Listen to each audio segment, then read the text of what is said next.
restrained, you will find the mind is spontaneous and natural. A smile appears. Arjuna could not smile in that condition. The smile in Krishna's face is a sign of the tremendous control of the situation around that the person has. Then only that smile can come. When you are in a distressed state of mind, you cannot smile. Even if you smile, it will be a contorted smile, not a natural smile. Look at a baby smile. How beautiful, how natural. We have lost that power as you grow older and older. But still, you can still have some sort of spontaneous, natural smile. But if you are in distress, no smile can come. But in the case of Krishna, this smile was a constant feature of Krishna's mind. A tremendous mind, tremendous control of the environment around him. So he confronts the problems, the tensions of the world with a gentle smile. And through that, he administers that calmness, that tranquility to the human mind. In the Mahabharata, you will find many instances how Krishna faces very difficult situations and brings about calmness around him, calmness within is projected as calmness without also.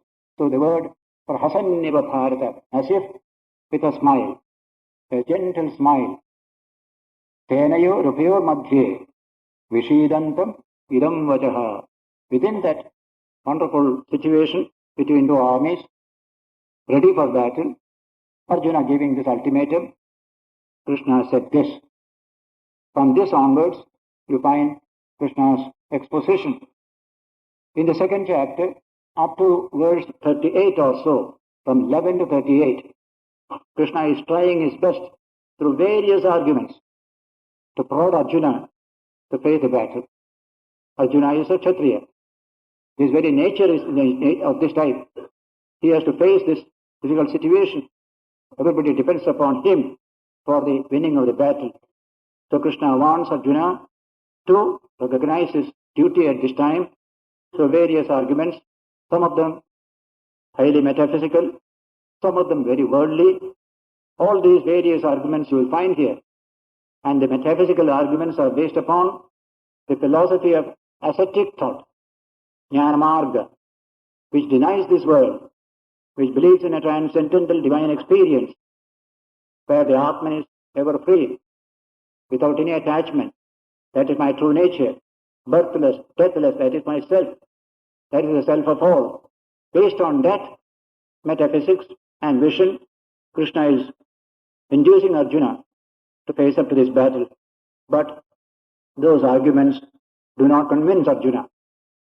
Krishna has to give his own philosophy thereafter, under which we can fight the battle of life, face up to challenges. All this are possible under that second philosophy, which Krishna is going to expound from 38 verse onwards. That is Krishna's original contribution to philosophy of human life and development. The first one will not allow you to work, face up the problems, etc. The first one will encourage Arjuna in his own way. This is troublesome. Let me run away. Let me become a mendicant. That will be the conclusion based upon that philosophy he calls it Samkhya here. Samkhya is not the metaphysical school of Samkhya, but Jnana-marga, the path of neti, not this, not this. This world is unreal. The Atman is supreme, deathless, that is our true nature. Realize that. Why get into all this mess here? That is the philosophy. Under the basis of that philosophy, you can't work. You can't face up to problem. You can't fight a war. So that doesn't click with Arjuna. Therefore, Krishna finds a new philosophy needed, which he develops himself. That is the basis of a life of action, a life of endeavor, a positive attitude to life. All that will come from verse 38 onwards. So, in the beginning, Sanjaya now says, Bhagavan Vacha. Sri Krishna said, after all these discussions with Arjuna, when he said, I am not going to fight, he sat in the chariot. Krishna has to say something by which this young man will face up the problems that are there. Very critical situation. Vishame samupasthitam. Very difficult situation. That is the situation which Krishna is facing now with respect to his own friend and disciple Arjuna. So the text begins to say, Krishna says, the Bhagavan Vacha, Ashocyan Annushavojastvam, Pratnyavadamscha Bhashase, Gatasun Agatasumscha, Nanushojanti Panditaha. The first verse says, based upon the philosophy which Arjuna had invoked in his mind, that Bhishma, Drona, who are they? They are not to be mourned for. They are great people. What is the use of showing pity towards them? Ashocyan. They are not meant to be grieved over. It's called Ashocya. They are great people themselves. Ashocyan and Ashojastvam. You are feeling so much of grief over people over whom there is no need for any grief or compassion from you. Ashocyan and Ashojastvam. Pratnyavadamscha bhashase. And you are speaking wise words. Your conduct is not wise, but your words are very wise. Pratnyavadamscha bhashase. Then he says, Kratasun akatasumscha nanishojanti panditaha. Under that philosophy, a pandita means a wise person will not grieve for the dead or the living. Grief is not part of his life. You are doing that exactly here. So pandita is a great word in Sanskrit, though today it means very ordinary. In North India, Sanskrit pandita means panda. It comes from the word panda. What is panda? Atma Vishaya Buddhi is called panda. The buddhi that is turned towards the Atman, the infinite, divine within, that is called panda. He who has this panda is called pandita, whose buddhi is turned towards the Atman. That's the original meaning. Today it means the cook in your house also is a pandita. In Delhi we say pandit. The cook is a pandit. Anybody is a pandit there. But here, panditas samadarshinaha. Another definition will come. Those who have an even-minded attitude towards things, they are called panditas. Okay? That will be definition given later on. So, nanishojanti panditaha. Then what shall be the next step? Natvevaham najatu asam natvam ne me janadhipaha nachaivana bhavishyamaha sarve vayam ataha param. So far as man is concerned, there is an eternal element in every one of us. Our philosophy tells, bodies come and go, the soul remains. That's why we say at death, we threw the body away. Sharir chodiya.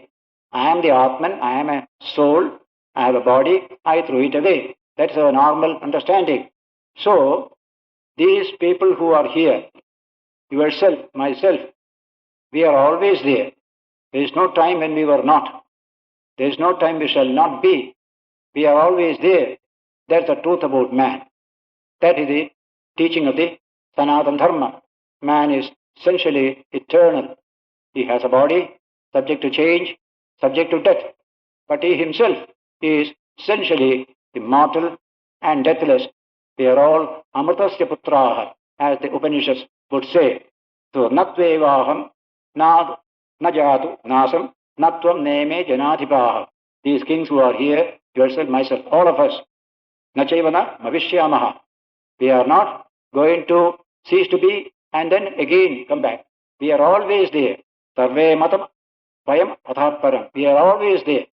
There is no time when we were not. We shall not be, because we are immortal in our true nature. This subject comes through several verses in this section. An example is given. This is a famous verse in the Gita.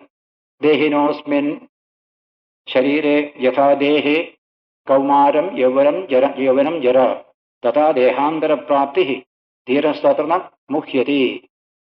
Every embodied human being passes through different states. Kaumaram, you are a Kumara. A child below 12 years is called a Kumara, or a girl Kumari. That is before maturity, that's called Kumara. Then Yavanam, youthfulness.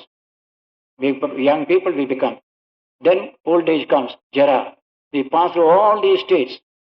Everybody has to pass through all these states, and finally, when the body falls away, take another body. Once again, we start this evolution through new bodies, believing in the idea of rebirth, a very essential teaching in Sanatana Dharma. This birth is one birth. Then we get another birth, until we realize the truth. This goes on.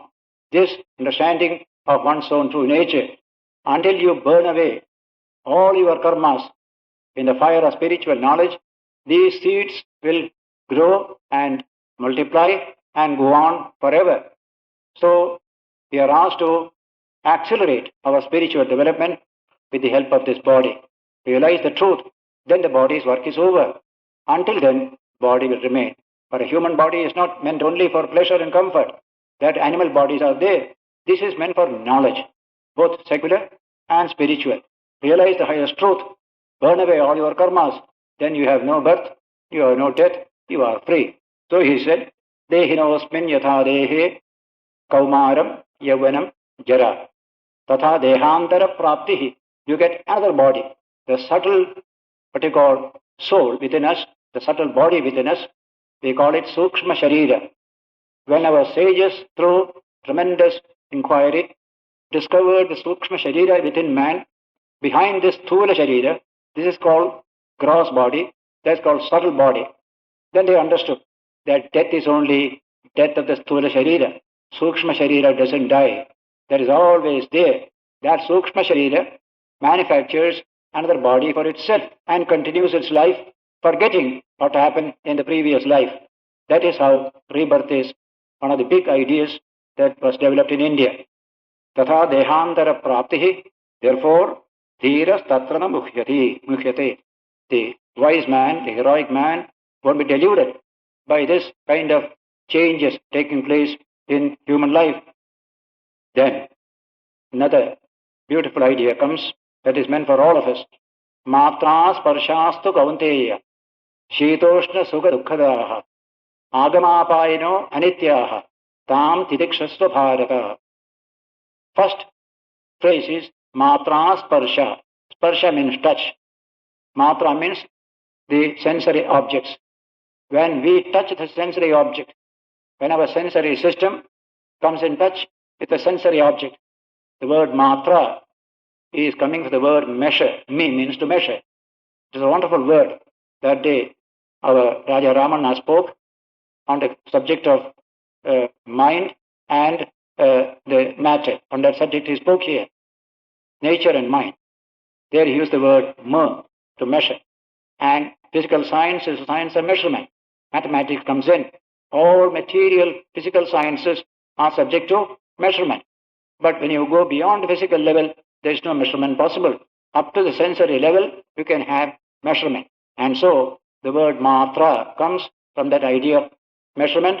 This sensory system measures that particular object that is there. That's how we come in touch with the world. Matra sparshastu kaunteya. If you touch the external objects, what happens to you? Sometimes it will give you cold, sometimes heat, sometimes pleasure, sometimes pain. That's the nature of such contact. Shita, Ushna, Sukha, Dukkhadaha. But Agama, Apayano, they come and they go. They don't persist. Happiness doesn't persist. Pleasure doesn't persist. Pain doesn't persist. Cold doesn't persist. So also heat. They come and they go. If that is so, how shall we react to them properly? Tam titikshasva bharata. If you cannot do away with them, bear with them, bear with them. That's a wonderful statement. Titikshasva, tam titikshasva. What cannot be cured must be endured. We say in English, there's the same language here. If you fall ill, you go to the doctor will treat you. There is science for it, do all that. But so far as you are concerned, cooperate with the doctor by the tremendous determination to bear with it, so long as it is there. So tam tidikshasva bharata, bear with them. It is a very strong mind that can bear with all this, develop that strength of mind. Because that's the nature of all sensory contacts. Senses coming in touch sensory object will react either as pain or as pleasure, cold, heat, etc. That's the nature. So try to remove them as far as you can. But you cannot, bear with them. Bear with them. The capacity to bear these things is a tremendous capacity. You can see the capacity to bear pain and other things is very relative in human beings. Somebody has more of it, somebody has less of it. The threshold of pain, as we call it in neural language, threshold of pain is different in different people. Some people can stand a good deal of it. Some people cannot stand even a little bit of it. When I was in charge of a hostel for students in Mysore, we had to give what you call the malaria injection to our students, young boys, 10, 11, 12, that age. So some of them will come, they stand, take the injection, go away. One or two students, as soon as they saw the needle, became unconscious, fell down. The threshold of pain is very low. Can't stand it at all. So we have to develop that strength. I can stand it. I can stand it. The capacity to stand the nonsense of life has an important capacity. Therefore Krishna said, Tam titikshasva bharata. Bear, bear, bear. If you don't bear, you fall down, you get destroyed. What fun is there that you get destroyed? A little more strength developed in you, you could have stood well. So don't be so weak. Don't be like a mimosa pudica. You just blow at it, it goes on like this. So weak don't be. Little strength of mind must be there to withstand the changes and chances of life. Life is not all fun, not all pleasure. Often difficulties come. So this kind of strengthening of the human organism against the environment is very important for human life. If your body is strong, no disease germs can enter into it and multiply there. If it is weak, any number of germs can enter and create trouble. So keep the organism strong. Your mind must be strong. In fact, Krishna will repeat this idea throughout this book. Strength of mind, control of the sensory system is very important for any decent human being. Virtue and morality cannot thrive without this kind of self-discipline. It's very important there. So, agama anityaha. They are not eternal. They come and they go. Just like in a dream. You just dreamt somebody is throttling you. You become terribly frightened. And when you wake up, after a few minutes, everything is gone. Only you couldn't stand it at that time. So even in normal life, difficulties come. If you could bear a little, probably things would have been better a little later. So there is always a possibility. Sometimes people come to me, my promotion has been withheld. I said, wait for a year, who knows, it may come. And yes, it came. Next year it came. Very good. Suppose you had given up in the beginning itself. Despair. You would be your own enemy. Have a little patience. Who knows, your thing will come to you. Though there is injustice around it, there is no doubt. But there is also possibility. It may come to you. When you swim in the ocean, you must learn how to swim. Constantly the waves are coming and buffeting your face against you. So what will you do? When the wave comes, duck underneath. And as it goes, come up again. There is a way to deal with the waves. They come and they go. They are not always there. So you can always have the capacity developed to swim against the waves by this method. So this concept, tam titikshasva bharata, because anityaha, they are not always there. A little patience can bring about great changes. When we are weak-minded, the first onslaught of an unhappy situation makes us broken down. The very first onslaught. That shows weakness. A little strength is there, I can stand it. I can stand. I can stand this nonsense. I will overcome it. That's called tremendous faith. Atma Shraddha. Atma Shraddha. Krishna wants all of us to develop that Atma Shraddha. I shall overcome. One of the songs of the American people is, we shall overcome. We shall overcome. That spirit must be there in all people. So he said, Tam titikshasva bharata. Titiksha is a great word in Sanskrit.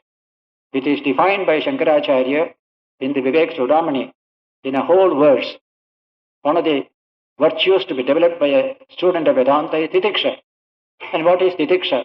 He says, whatever difficulties come to you, you bear with them without feeling sadness and grief on that occasion.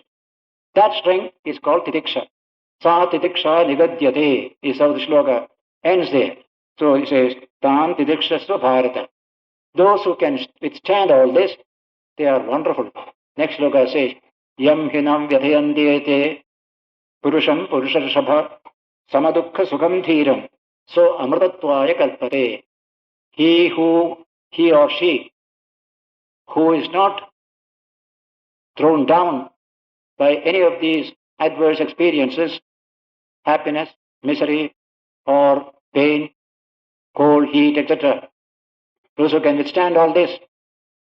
Such persons are, he says, samadukka sukham dhiram. They are dhiras, heroic people, even-minded in dukkha and sukha, not at all shaken by dukkha and sukha. Samadukka sukham dhiram.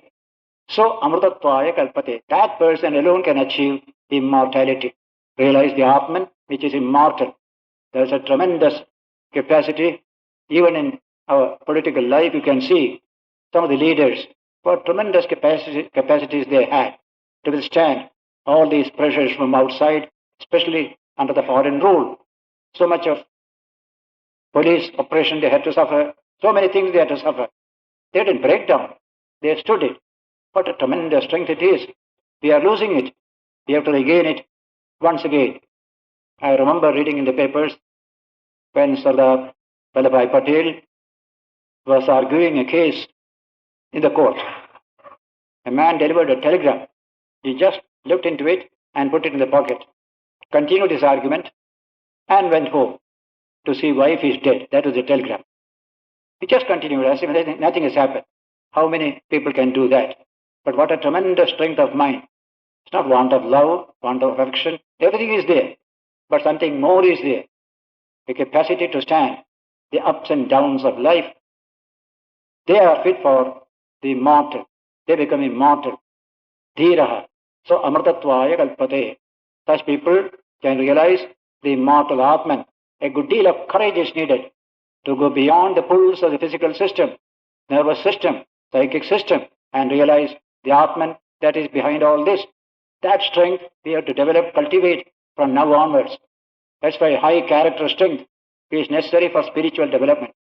That strength you have to cultivate. You can't purchase it for money. You have to regularly build it up in yourself.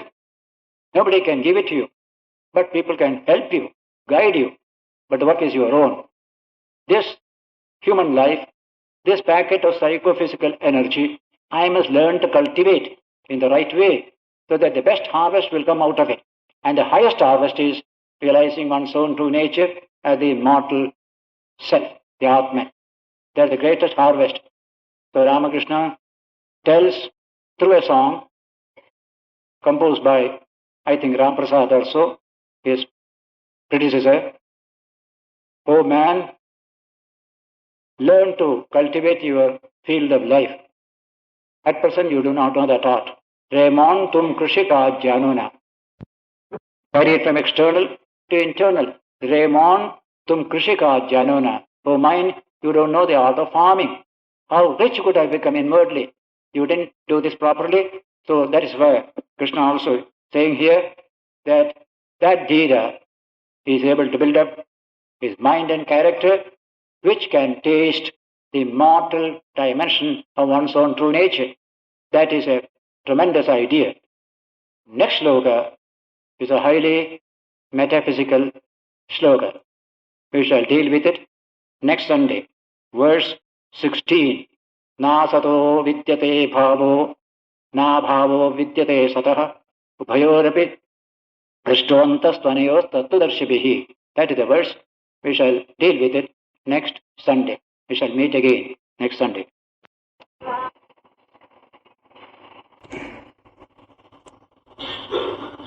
We were studying the verses in the second chapter where Krishna started his teaching to Arjuna and to all of us. As I said at the beginning, what he spoke to one person becomes a message to millions and millions of people. There must be something universal in that message to that one person. Otherwise, it would have disappeared long ago. That's why today, all over the world, there is a keen desire to study the Gita because it contains a philosophy of life, how to live this life and achieve fulfillment in this very life, in this very body, if we can. Advance as far as we can. That kind of philosophy is there in this longest philosophical poem in the world. Gita is the longest philosophical poem. And so he started from the 11th verse onwards. The whole subject, the first 22 verses, is dealing with the true nature of man, the nature of individuality. Whenever we say I, what do we mean by it? This datum of I is a tremendous datum in evolution. You won't find it anywhere in the cosmos. Only when man appears on the scene, this datum also appears. No living cell, nor the highest evolved pre-human species like a chimpanzee has this datum. Only in man it is there. And so man can take it not as a final datum, it is an initial datum, and question, what does this I mean? What is the root of this I? What is the extent of this I? That is philosophy. We call it Samkhya in this language here, in the second chapter. What is the meaning of this I? When I say I, what do you mean? Most people never ask that question. But some do ask persistently until they get the answer. And the answer that the sages of India got is we are infinite, immortal. The self which is universal, not limited to this tiny little body. Though what we experience is only the tiny little self, but that is not its true dimension. That subject Krishna is expounding in the beginning of this second chapter in order to persuade Arjuna to face up to his problems in front. As you will see later on, based on this philosophy of the self, Krishna could not persuade Arjuna to pursue his duty. On the contrary, Arjuna got the impression that this teaching of the self makes my position more strong. Let me realize myself as infinite, one with all. Why get into all this mess here? That kind of an attitude Arjuna developed. And so Krishna changes his position in philosophy in the middle of the chapter. From there you will find the original philosophy of the Gita, a philosophy of work, a philosophy of struggle. And through work and struggle, you realize the same spiritual truth of the infinite nature of the Atman, without any giving up of work and struggle, etc., etc. It is because of that Gita has become a universally appealing philosophy. Otherwise, only the first part of this second chapter was taught. The Atman is this, Atman is that, unborn, eternal. Then only a few mystics, ascetics, would have found it useful. For all others, it is no meaning at all. We know only this little ego centered in the body, dealing with other egos and society. Some improvement we can bring about in the behavior of the ego and nothing more. We don't know the deeper dimension of the human individuality. Krishna takes this very subject of the infinite Atman and gives you another philosophy of immense practical value. It is there you get real practical Vedanta. Krishna will refer to it as yoga, the science of yoga, that in this very life, in the midst of all the work that you do, in the midst of all your interhuman relations, we can grow spiritually and eventually realize this profound truth of the Atman in this very body, in this very world. Iha, the word will come again and again. That is the special significance of the second chapter. From 38 onwards, you are listening to a new type of music from which you can feel a response. When you hear it, you respond to it. It refers to you. It refers to everyone. In that teaching, you can see Krishna in a new dimension. He goes to every worker, the housewife, the laborer, the clerk, the politician, to everyone. Gently whispers, I will give you a philosophy by which you will do this work well for the good of all, and by which you will grow spiritually also. That is a wonderful philosophy I am going to communicate to you. He whispers it to everyone. That is what you are going to get from the middle of this second chapter. And here we have studied the first few verses beginning from verse 11. That's where Krishna started. Ashochyan annashochastvam pratyabhadamsya bhashase. You are grieving for those who do not deserve to be grieved over by you. They are great people. And you speak wise words. They who know the truth, they don't grieve for the living or the dead. They have sympathy, they have compassion. They are different. But grieving is not considered to be a very positive, creative attitude. This kind of teaching is going on from that verse onwards. Then he comes to this subject.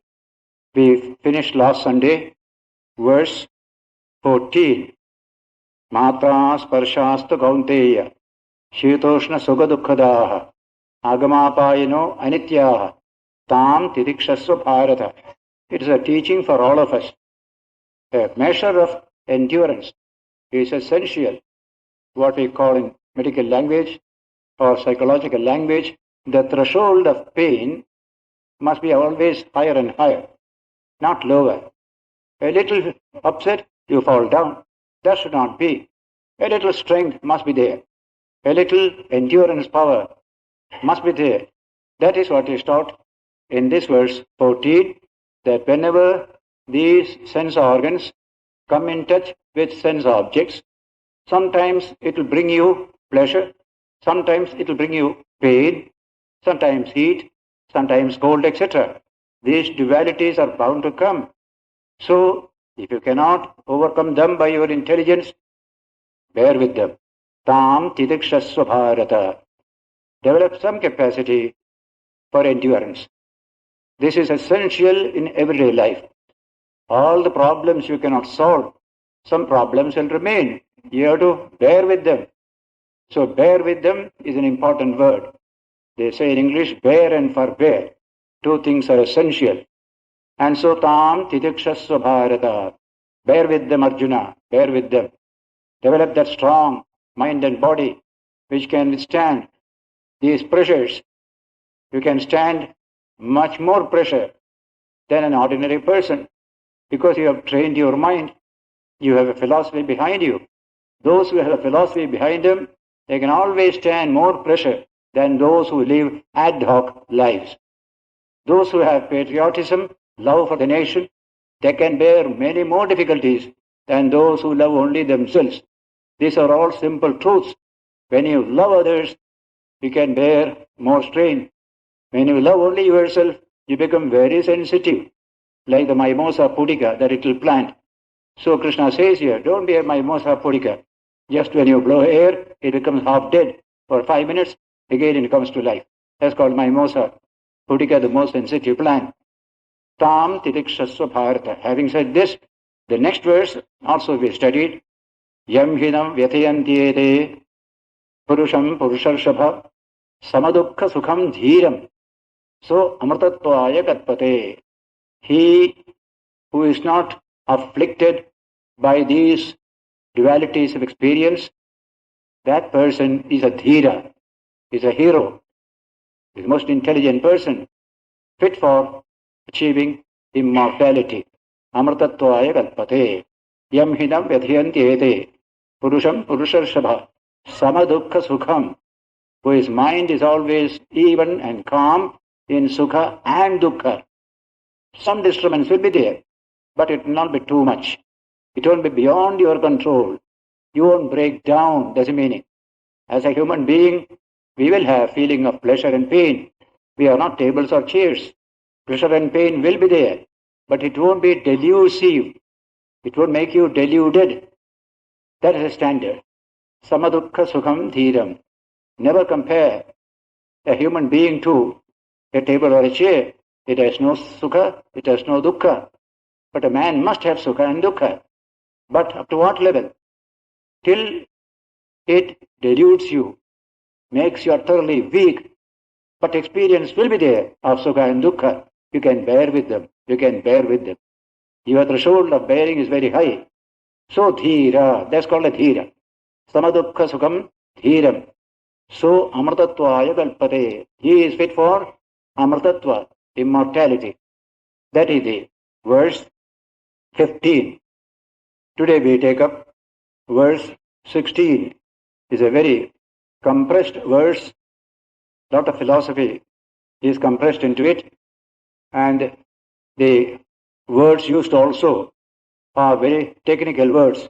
Na sato vidyate bhavo, na bhavo vidyate sataha, ubhayorapi drishtontas tvanayos tattvadarshibhihi. Asat and sat. Two words are used. They have got different meanings in different contexts. In purely philosophical context, it is the real and the unreal. Sat means the real. Asat means the unreal. That is the philosophical meaning. But in Samkhya terminology, it has got another meaning. One is called the cause, the other is called the effect. The Sat is the effect. The Asat is the cause. Because Sat you can see, the effect you can see, the cause you cannot see. And cause and effect are non-different according to the Sankhyas. As the cause, so the effect. As much energy you put into a machine, that much work that machine can do, nothing more. That's called cause and effect being non-different.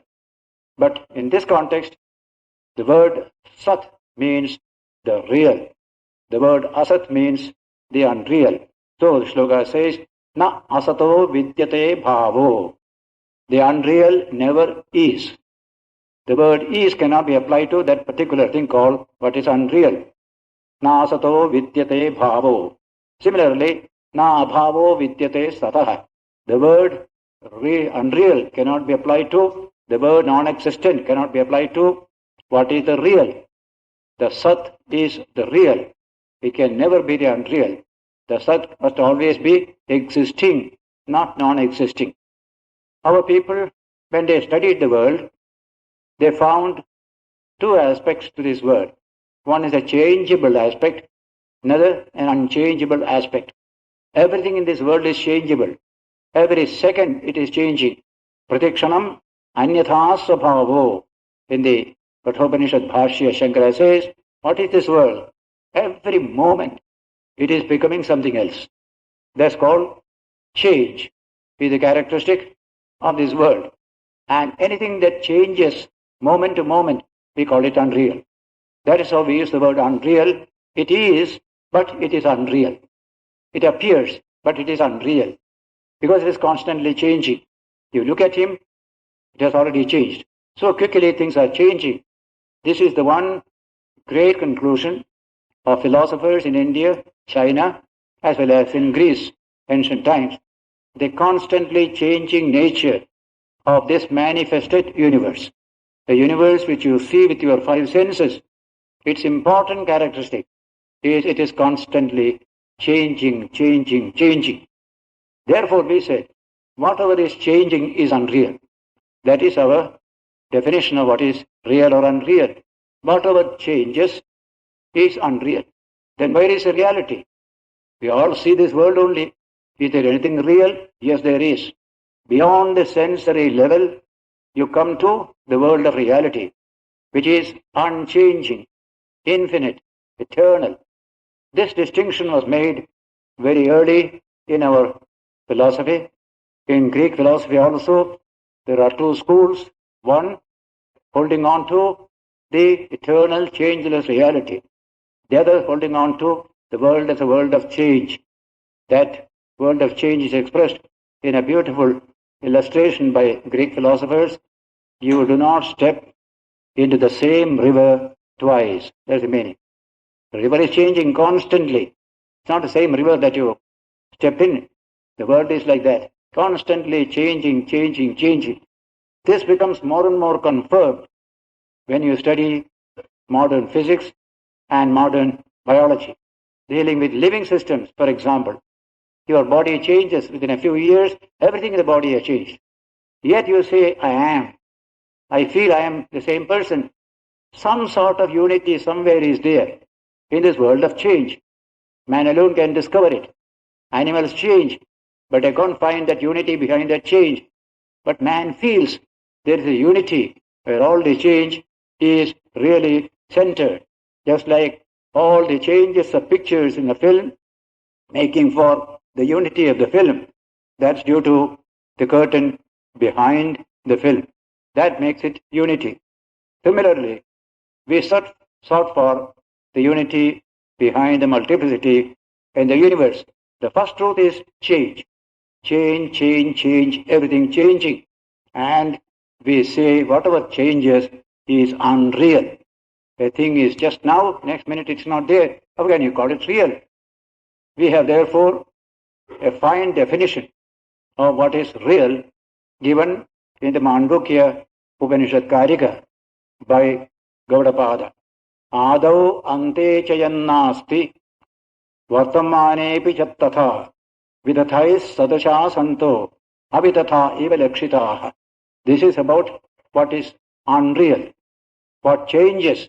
The sloka says that which does not exist in the beginning and in the end only appears in the middle, that is called unreal. Though it appears to be real, it is essentially unreal. Adau ante chayannasti vartamanepi chattatha. Even in the present state also it is the same. It is really unreal. It was not, it will not be, it is not even now. It appears to be real. That's all. It has no reality. Vidathais sadrsha santo avitatha eva lakshitaha. It is taken to be avitatha, means real.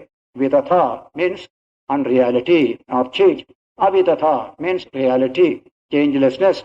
So that is one of the definitions given in our philosophy. A thing that does not exist in the past and the future, it appears only in the present, is unreal. And then what is real? That which exists in past, present and future, that is called the real. Always it is there. Is there such a real? Yes. And that search is the search of philosophy everywhere in the world. Search for the one changeless behind the many changing aspects of the universe. Even physical science is in search for that one reality behind this changing universe.